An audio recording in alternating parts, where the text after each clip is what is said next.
দর্শক সবাইকে শুভেচ্ছা জানিয়ে শুরু করছি এনটিভির নিয়মিত সাপ্তাহিক আয়োজন অন্যরকম গল্প। বরাবরের মতোই সাথে আছি আমি নুসরাত ইসলাম। পরিবেশ দূষণ রোধে কুড়ানো প্লাস্টিকের বিনিময়ে নিত্যপণ্য দেওয়ার উদ্যোগ নিয়েছে একটি বেসরকারি সংগঠন। উদ্যোগটি দেশব্যাপী প্লাস্টিক দূষণ রোধে সাহায্য করবে বলে আশা করছেন উদ্যোক্তারা। I don't ever slow up, no I don't take shit. I got no love for the fakeness. If you wanna play tough and wanna hate this, I'll always show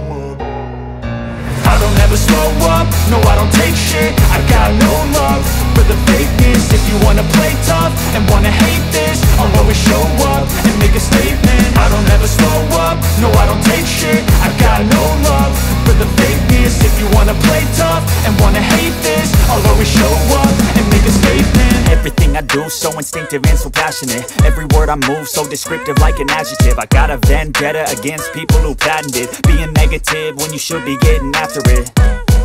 I got facts over tracks, this and that. Spitting slow, spitting fast. I could roast, I could gas. Think I'm okay at last, but I don't know if that can erase all the past. And the pettiness, a reflection of the emptiness. Hilarious, you think you're worth my time, you're delirious. Mysterious, because you hide behind a fake exterior. Inferior, you know I'll always be a bit superior. Get off of me, this ain't no humble brag. I want you to hear words, you can say them back. I want you to feel free from the chains at last, and to believe in what you got, it was built to last, yeah.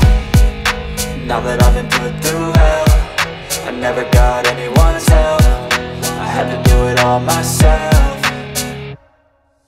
I don't ever slow up, no I don't take shit. I got no love for the fakeness. If you wanna play tough and wanna hate this, I'll always show up and make a statement. I don't ever slow up, no I don't take shit. I got no love for the fakeness. If you wanna play tough and wanna hate this, I'll always show up and make a statement. Gonna learn the consequence of being incompetent. Mental health is confidence, dreams and some honestness. I'm not here to save the day, that's for you to take away. I could play a million mind games, but instead I say something not illogical, something that is topical. Rub it on and watch it go, make yourself unstoppable. Dreams are irresponsible, but they're always possible. If you just believe, you could be so remarkable. Thoughts in my head, a collage and they spread. I'll be great one day, going off of my meds. No, I'm not giving up, no, I'm not giving in. I will make it to the top, taking off in the wind. I gotta make it, I'm saving every day to taste it. I'm patient, but my mind, it can hardly take it. I'm chasing a dream that I've had for several ages. A vacant, modern kingdom for the taking.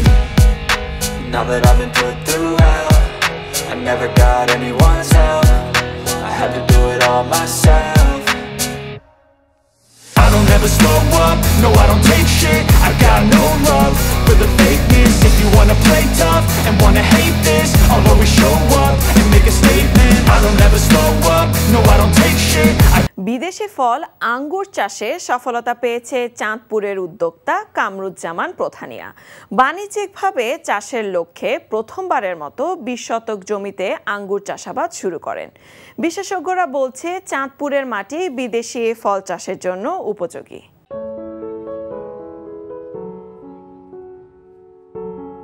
ক্ষেতের বাঁশের মাচায় ঝুলে থাকা সবুজ আঙ্গুর দূর থেকে পথচারীদের নজর কাড়ছে।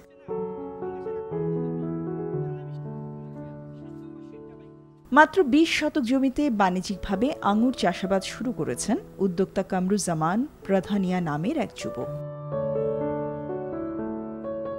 চাঁদপুর সদর উপজেলার চাঁদপুর মতলব সড়কের পাশেই দেখা মিলছে ভিনদেশি এই রসালো ফলের।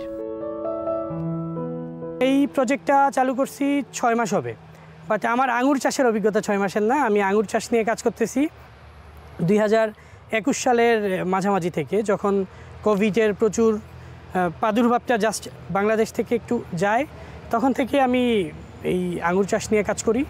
আমার একটা ছাদ বাগান আছে, আমি আমার ছাদ বাগানে আঙ্গুরের বেশ কিছু জাত নিয়ে প্রথমে শুরু করি 21 সাল। 22 সালেও আমরা বেশ কিছু জাত নিয়ে কাজ করি। আমি 2023 সালে এসে খুব ভালো রেজাল্ট পাই বেশ কিছু জাতের উপর। আর ঠিক ওই জাতগুলা নিয়ে আমি বাণিজ্যিক বাগানের যাত্রা শুরু করি। আমার আপাতত ছাদ বাগান ছাড়াও আরও 2টা বাগান আছে। এটা হচ্ছে প্রজেক্ট 1, আরেকটা প্রজেক্ট আছে আমার আশিগাটিতে প্রজেক্ট 2। এই প্রজেক্টে আমার প্রায় 120টা মাতৃ গাছ আছে, যেগুলো থেকে আমি আগামী বছর বাণিজ্যিক ফলন পাওয়ার উদ্দেশ্যে কাজ করতেছি। আর এমনিতে আমার কাছে প্রায় 18টা দেশের 85টা জাত নিয়ে আমি কাজ করি। এই প্রজেক্টে আছে 44টা জাত। চাঁদপুরে গ্রিন লং, একেলো, বাইকোনুর, লোরাস, ভিলেজ, ডিকসন, সুপারনোভা, নারু সিডলেস জাতের আঙুর ফল চাষাবাদ করা হচ্ছে। জেলায় প্রথমবারের মতো বাণিজ্যিকভাবে আঙুর ফল চাষের খবর শুনে ভিড় করছেন দর্শনার্থীরা।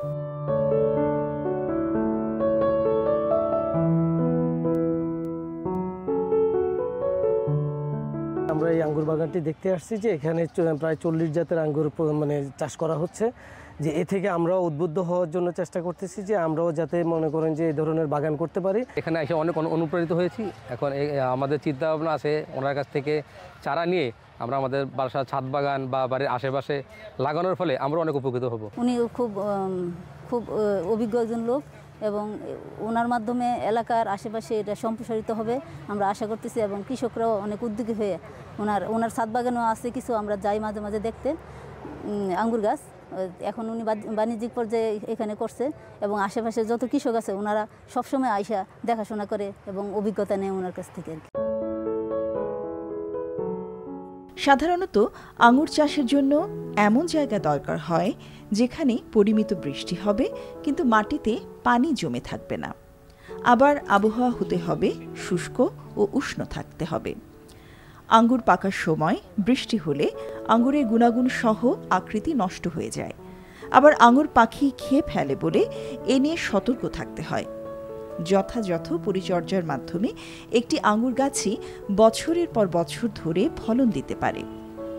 জেলায় প্রথমবারের মতো আঙ্গুর চাষ হওয়ায় স্থানীয় কৃষি বিভাগের পক্ষ থেকে উদ্যোক্তাদের বিভিন্ন পরামর্শ দেওয়া হচ্ছে। দেখলাম ওনার কার্যক্রম খুবই ভালো লাগলো এবং সম্প্রসারণ কাজে উনি মোটামুটি একটা অবদান রাখবে বোঝা যাচ্ছে। এবং আমরা কৃষি সম্প্রসারণ দপ্তর থেকে চাঁদপুর সদর আছে, আমাদের ডিডি অফিস আছে এখানেই, উপজেলা স্যাররা আছে, ওনারাও সহযোগিতা করবেন। আমরাও সবসময় ওনার পাশে থাকবো এবং সম্প্রসারণ কাজে ওনাকে আমরা সহযোগিতা করব। বাংলাদেশে অক্টোবর-নভেম্বর মাসে আঙ্গুর গাছ ছাঁটাই হলে মার্চ-এপ্রিলে ফল পাওয়া যায়। এরপর আবারও শীতের সময় ফলন আসে।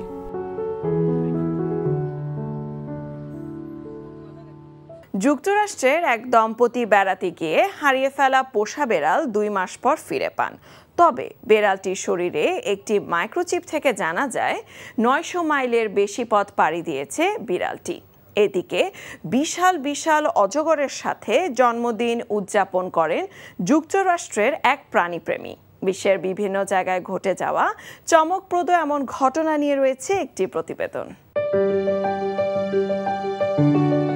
2 মাস পর হারানো বেড়ালকে ফিরে পেল সুসান আংভিয়ানো।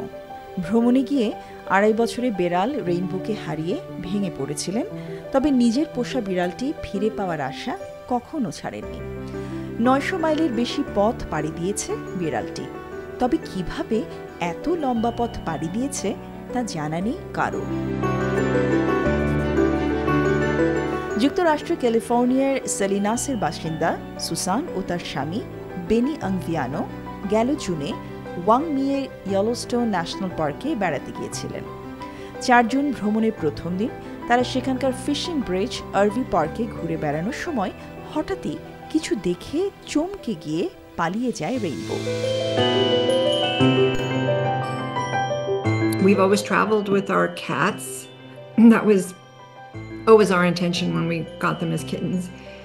সেই দিনগুলো খুবই কঠিন ছিল, কারণ আমার মনে হয়েছিল আমি বিড়ালটিকে পরিত্যাগ করেছি।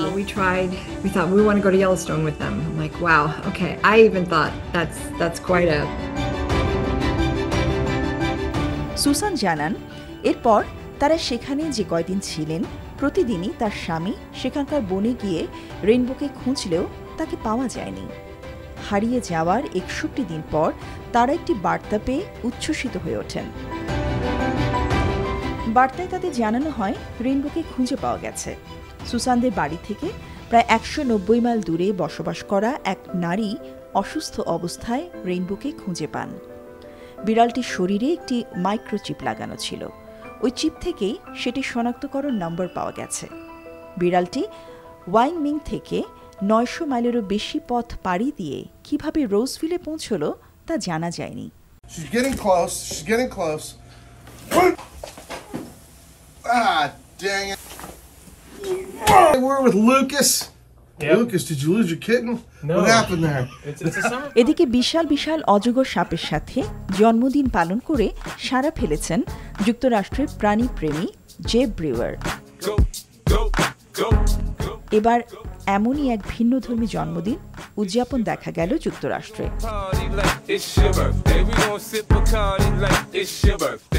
তার এই জন্মদিন উদযাপনী দৃশ্য ইতোমধ্যে সামাজিক যোগাযোগ মাধ্যমে ছড়িয়ে পড়েছে। জেব ব্রিউয়ার নিজেই ইনস্টাগ্রামে ভিডিওটি ছেড়েছেন।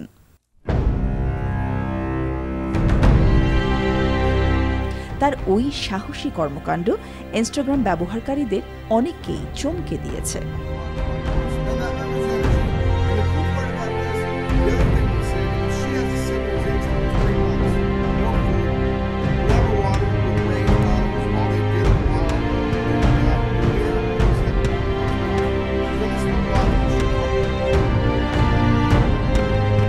সরীসৃপ প্রাণীদের প্রতি বরাবরই আগ্রহ জেব ব্রিউয়ারের। সেই আগ্রহ থেকেই যুক্তরাষ্ট্রের ক্যালিফোর্নিয়ায় দ্য রেপটাইল জু নামে একটি চিড়িয়াখানাও প্রতিষ্ঠা করেছেন তিনি। ভিডিওর ক্যাপশনে ব্রিউয়ার লিখেছেন, এটি সাপ পার্টি, আজ তার জন্মদিন। এছাড়া তিনি আরও বলেন, সব ধরনের ভালোবাসাকে তিনি গুরুত্ব দেন, তাই তো তার পছন্দের প্রাণীদের সাথে তিনি এই বিশেষ দিনটি পালন করেছেন। Look at that, a white egg underneath that fertility, but that's the egg growing. These babies are just like your baby. What, the conception day is a real date, right? So these babies here are already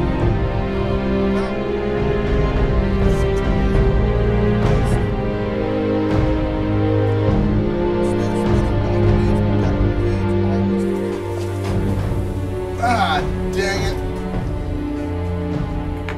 ইনস্টাগ্রামে রীতিমতো ঝড় তুলেছে জেব ব্রিউয়ারের এই post. Instagram ব্যবহারকারীরাও ভিডিওর মন্তব্যের ঘরে প্রতিক্রিয়া জানিয়ে যাচ্ছেন। এই পোস্টটিকে ঘিরে চলছে নানা তর্ক বিতর্ক।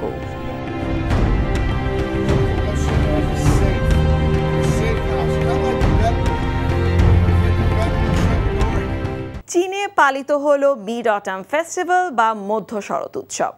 ঐতিহ্যবাহী এই উৎসব আরও একটি নামে পরিচিত, সেটা মুন ফেস্টিভ্যাল বা চাঁদ উৎসব বলা হয়ে থাকে।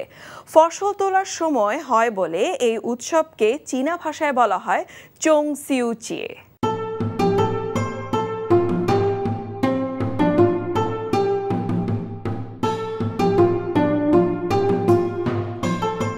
চীনে পালিত হল মিড অটাম ফেস্টিভ্যাল বা মধ্য শরৎ উৎসব।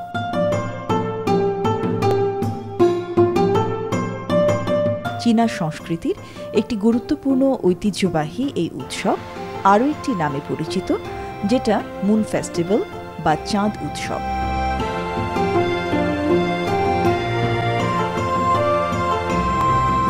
ফসল তোলার এই উৎসবকে চীনা ভাষায় বলা হয় চং ছিউ চিয়ে। এটি চীনের অন্যতম প্রধান সামাজিক উৎসব।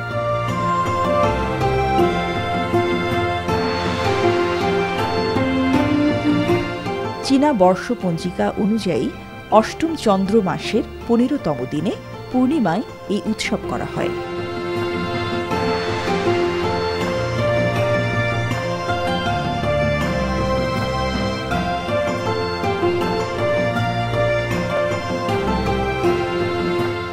সাধারণত সেপ্টেম্বরের মাঝামাঝি এবং অক্টোবরের শুরুর মধ্যে এই দিনটি পড়ে।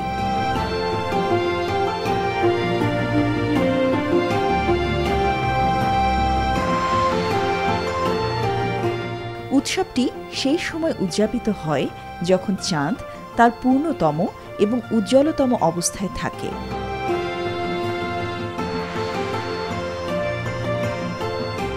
এই বছর মিড অটাম ফেস্টিভ্যাল উদযাপিত হয়ে গেল 17 সেপ্টেম্বর।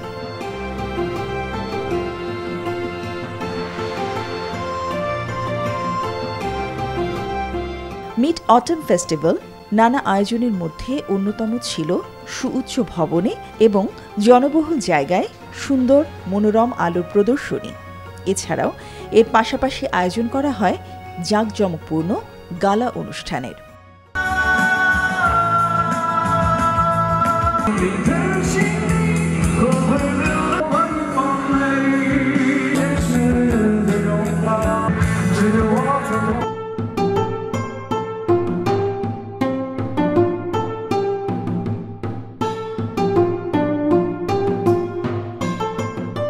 অটম ফেস্টিভ্যালের অন্যতম প্রধান অনুষঙ্গ হচ্ছে মুন কেক বানানো এবং খাওয়া। এটি গোলাকার, যা পারিবারিক পুনর্মিলনী ও পূর্ণ চাঁদের প্রতীক।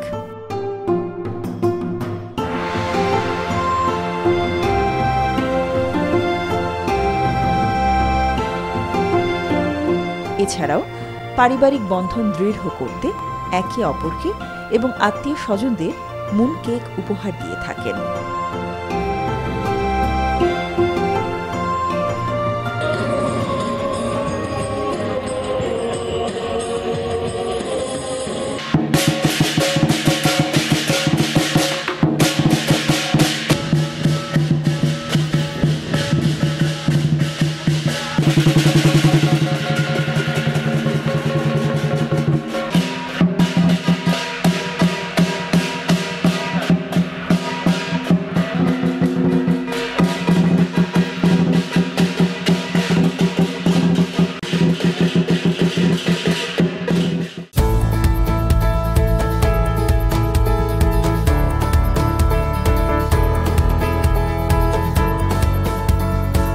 শুধু চীনেই নয়, এই উৎসবটি পালন করা হয় বিশ্বের আরও অনেক দেশে।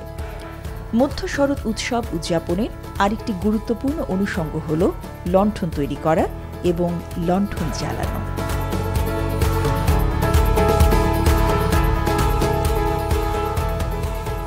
এছাড়া হংকংয়ে ঠিকভাবেই মধ্য শরৎ উৎসব পালন করা হয়।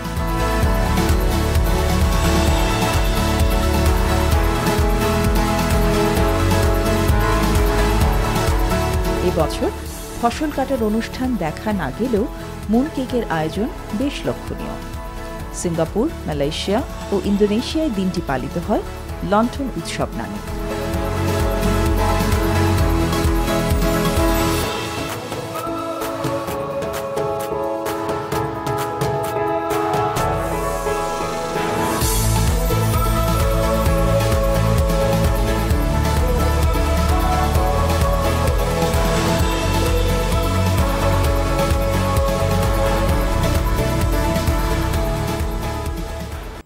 চলে এলাম একেবারে শেষে। দেশ বিদেশের বিস্ময়কর ও মজার সব খবর নিয়ে দেখা হবে আবারও।